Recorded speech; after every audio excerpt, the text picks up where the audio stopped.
Magandang umaga! For today's video nga pala, maglalaba ako dahil marami na yung labahan ko. Twice a week lang kasi ako maglalaba. Kaya ngayon, papasok ko na ito sa washing machine. Ito naman, naka-automatic naman to. Di bali lang, ilalagay lang naman to pag wash na. At saka, ilalagay din to sa dry kung saan matutuyo na yung mga labahan ko. Pero ngayon, iwawash ko na lang siya. Hindi ko na lang kukunan yung video na nagda-dry na ako kasi nagugutom na talaga ako ba, kaya magluluto na lang muna ako pagkatapos nito kasi nagugutom na talaga ako. Charis!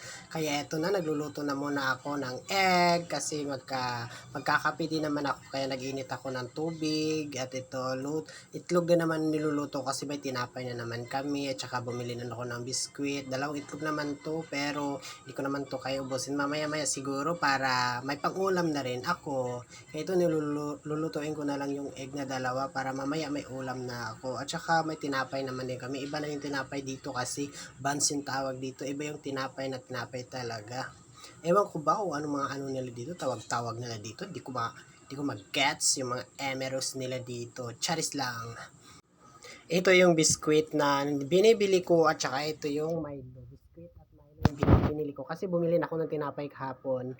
Ito yung tinapay na yung tawag nila dito is buns. Ano yan? 6 na piraso. So, good for 6 person talaga siya. Kaya, sulit na sulit yung buns nila dito pag umaga. Yan yung kinakain nila dito. Pag weekend kasi yan kinakain ng amo ko.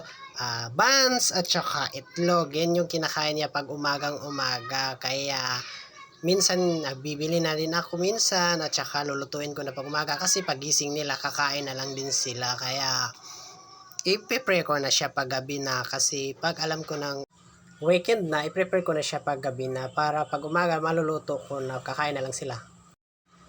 Ayan, luto na. So magkakape na tayo. Milo at saka egg at saka buns. Ito yung kakainin natin ngayon for this video. Charis! Sorry nga pala sa mga ano dyan kasi against the light siya, Emerus, against the light. Kaya ito lang muna yung video ko against the light for this video. Breakfast for a day. Pahabang naghihintay tayo na matuyo yung dinadry natin, kakape muna tayo dito para busog ang tiyan, para mabubuang tayo ba na kusgan tayo talaga. Hanggang dito na lang muna ang video ko. Thank you for watching. Bye bye and God bless us all. Mwah mwah mwah.